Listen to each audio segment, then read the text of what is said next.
Hello everyone, welcome back to my YouTube channel. और आज हम डिस्कस करने जा रहे हैं परफॉर्मेंस अप्रेजल के बारे में। ठीक है, तो सबसे पहले हम देखेंगे परफॉर्मेंस अप्रेजल होता क्या है। ठीक है, सो बेसिकली ये एक ऐसा सिस्टमेटिक प्रोसेस है जिसमें हम जो एम्प्लॉयज़ हैं उनके जॉब परफॉर्मेंस को, एबिलिटीज़ को, अचीवमेंट्स को, स्ट्रेंथ, वीकनेस को, पोटेंशियल फॉर डेवलपमेंट को जो है बेसिकली क्या करते हैं, सिस्टमेटिकली इवेलुएट करते हैं एक स्पेसिफिक पीरियड ऑफ टाइम में। That is called performance appraisal. Okay, अब नर्सिंग में ये असेस करता है कि जो एक नर्स है, जो भी ड्यूटी उनको हम असाइन कर रहे हैं वो कितने अच्छे से उसको फॉलो करती हैं और प्रोफेशनल स्टैंडर्ड को जो है वो प्रैक्टिस में ला रही हैं या नहीं।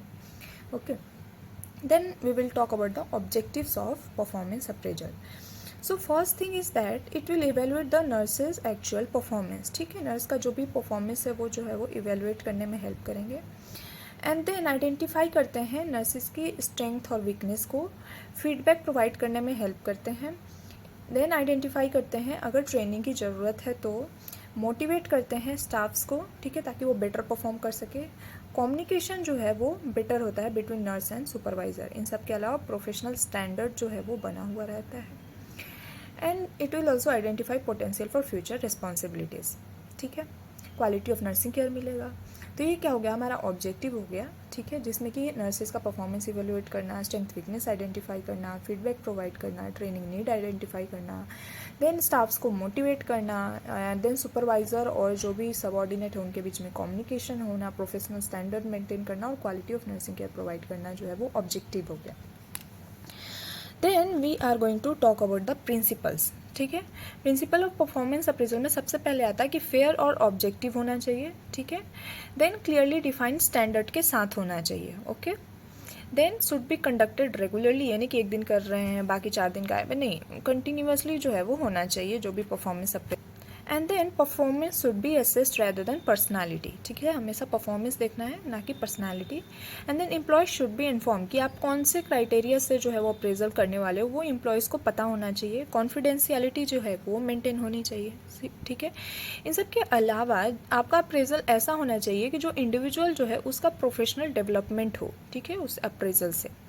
तो ये सारा क्या हो गया, हमारा प्रिंसिपल हो गया जिसमें आपको फेयर रहना है। ठीक है, देन क्लियरली डिफाइंड स्टैंडर्ड को फॉलो करना है, रेगुलरली परफॉर्मेंस अप्रेजल कंडक्ट होना चाहिए, परफॉर्मेंस को देखना है, पर्सनालिटी को नहीं। इसके अलावा एम्प्लॉय जो है उनको इन्फॉर्म करना है कि आप कौन सा क्राइटेरिया यूज़ करें, कॉन्फिडेंशियलिटी मेंटेन होनी चाहिए।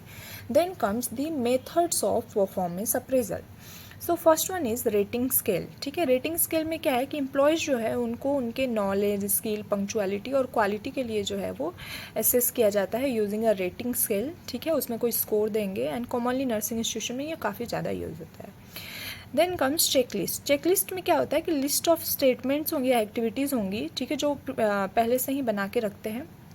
एंड सुपरवाइज़र जो है वो वहाँ पे मार्क करेगा, लाइक कितनी एक्टिविटीज़ आप कर रहे हो, नहीं कर रहे हो, क्राइटेरिया फॉलो हो रहा है, नहीं हो रहा है, तो उस हिसाब से जो है वो मार्क करेगा। ठीक है, then comes critical incident method. यहाँ पे जो है सुपरवाइज़र रिकॉर्ड करेगा। ठीक है, लाइक आपका कोई बहुत अच्छा या बहुत पुअर परफॉर्मेंस रहा तो उनको जो है वो, जो भी सुपरवाइज़र है उनको रिकॉर्ड करेंगे। So this is critical incident method. Then comes ranking method, जिसमें कि एम्प्लॉयज़ को रैंक करते हैं कि बेस्ट से लेकर poorest, like according to the performance, आप कैसा परफॉर्म कर रहे हो, बेस्ट से पुअरेस्ट तक वो रैंक करेंगे।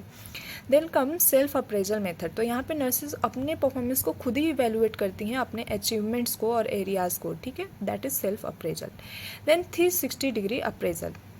यहाँ पे जो है फीडबैक जो है वो लिया जाता है सुपरवाइज़र से, कलीग से, सबऑर्डिनेट से, पेशेंट से, मतलब हर जगह से। That is 360 degree appraisal.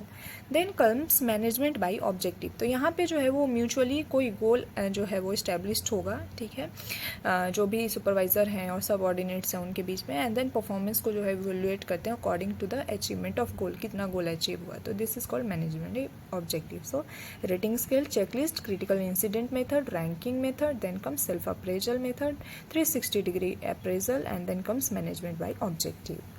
अब हम बात करते हैं व्हाट आर द एरियाज जिनके लिए हम परफॉर्मेंस अप्रेजल का इस्तेमाल कर सकते हैं। तो पहला कि क्लिनिकल नॉलेज या फिर क्लिनिकल स्किल्स के लिए कर सकते हैं, ठीक है। देन पेशेंट केयर, उनकी क्या क्वालिटी है। देन कम्युनिकेशन स्किल्स कैसे हैं, ठीक है। देन डॉक्यूमेंटेशन कैसा हो रहा है, रिपोर्टिंग कैसी हो रही है, ठीक है। देन मेडिकेशन एडमिनिस्ट्रेशन हो गया, टाइम मैनेजमेंट हो गया, टीम वर्क हो गया, ठीक है। इन सब के अलावा इन्फेक्शन कंट्रोल प्रैक्टिसेस कितने सही से हो रहे हैं, इथिकल प्रैक्टिस हो रहा है कि नहीं, प्रोफेशनल बिहेवियर कैसा है, पंक्चुअलिटी कैसी है, अटेंडेंस कैसा है, इमरजेंसीज को स्टाफ जो है नर्सिंग स्टाफ कितने अच्छे से हैंडल कर पा रहे हैं, पेशेंट एजुकेशन दे रहे हैं या नहीं दे रहे हैं। तो इन सारे ही एरियाज़ में जो है परफॉर्मेंस अप्रेजल किया जा सकता है। ओके, अब हम बात करते हैं steps of performance appraisal.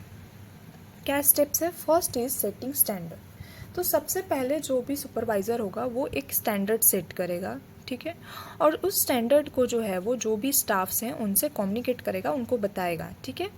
Then वो परफॉर्मेंस, जो भी स्टाफ्स हैं उनके परफॉर्मेंस को ऑब्जर्व करेंगे, ऑब्जर्व करके इन्फॉर्मेशन कलेक्ट करेंगे, इन्फॉर्मेशन कलेक्ट करके कंपेयर करेंगे कि स्टैंडर्ड से कितना जो है वो डेविएट कर रहा है। देन जो भी रिजल्ट हमारे पास आए उसको हम डिस्कस करेंगे। Then strength and weakness identify करेंगे, जो भी इम्प्रूवमेंट है प्लान करेंगे एंड देन फॉलो अप करेंगे। अब हम बात करते हैं कि इनके लिमिटेशंस क्या है परफॉर्मेंस अप्रेजल के। तो first thing is that biasness, okay, personal biasness, ठीक है। मतलब हो सकता है जो सुपरवाइज़र हो वो बायसनेस कर ले। देन जो भी स्टाफ्स हैं उनमें जो है वो एंजाइटी हो सकती है। Then it will be time consuming. Apart from that conflicts हो सकते हैं, ठीक है। कंपैरिजन कर रहे हैं हम एम्प्लॉयज़ के बीच में, तो वहाँ पे कॉन्फ्लिक्ट भी तो हो सकता है, ठीक है।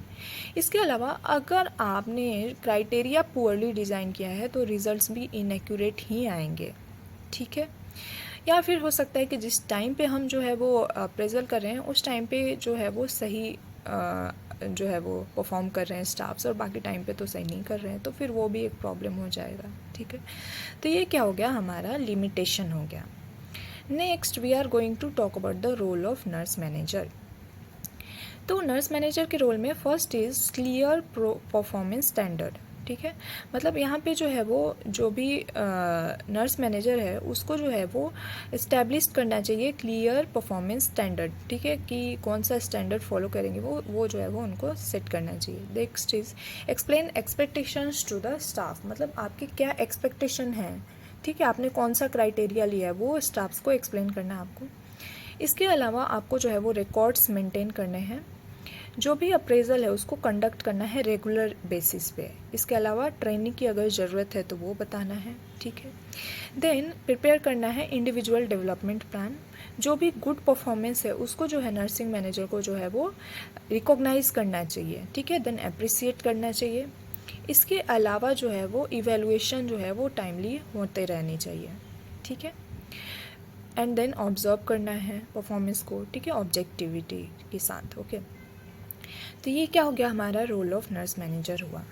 तो ओवरऑल हमने देखा, सबसे पहले परफॉर्मेंस अप्रेजल हमारे टॉपिक का नाम था, ठीक है, जिसमें हम क्या कर रहे थे, सिस्टमेटिकली जो है एम्प्लॉय के परफॉर्मेंस को जो है वो क्या कर रहे थे, इवेलुएट कर रहे थे, उनके परफॉर्मेंस को, एबिलिटीज़ को, अचीवमेंट, स्ट्रेंथ एंड वीकनेस को, ठीक है। नर्सिंग में इसका रोल ये होता है कि ये दिखाता है नर्सेस कितने अच्छे से अपनी ड्यूटीज़ को परफॉर्म कर रही हैं और प्रोफेशनल स्टैंडर्ड को फॉलो कर रही हैं। देन हमने देखा ऑब्जेक्टिव, देन हमने देखे प्रिंसिपल्स, देन हमने देखा मेथड, जिसमें rating scale, checklist, critical incident report, ranking method, self appraisal, 360 degree appraisal and management by objective देखा हमने एरियाज़ देखे। देन हमने लिमिटेशन देखा, जिसमें बायसनेस का चांस है, एंजाइटी हो सकती है, टाइम कंज्यूमिंग, कॉन्फ्लिक्ट एराइज हो सकता है। देन हमने देखे स्टेप्स में सबसे पहले स्टैंडर्ड सेट करना है, उस स्टैंडर्ड को कम्युनिकेट करना है, ठीक है, स्टाफ से। देन परफॉर्मेंस को ऑब्जर्व करना है एंड देन इन्फॉर्मेशन कलेक्ट करना है according to whatever you have observe, and then you have to compare the performance and then you have to discuss the result, you have to identify the strength and weakness, plan the improvement and then follow up. देन हमने देखा nurse manager का जो है वो role क्या है, जिसमें था कि नर्स मैनेजर को एक क्लियर स्टैंडर्ड सेट करना है, एक्सप्लेन करना है एक्सपेक्टेशंस स्टाफ को, देन मेंटेन करना है रिकॉर्ड को, कंडक्ट करना है अप्रेजल रेगुलर टाइम इंटरवल पे, आइडेंटिफाई करना है ट्रेनिंग रिक्वायरमेंट्स को। सो this is all about performance appraisal. If anyone is having any doubt regarding these points, they can comment below. Okay, so thank you so much.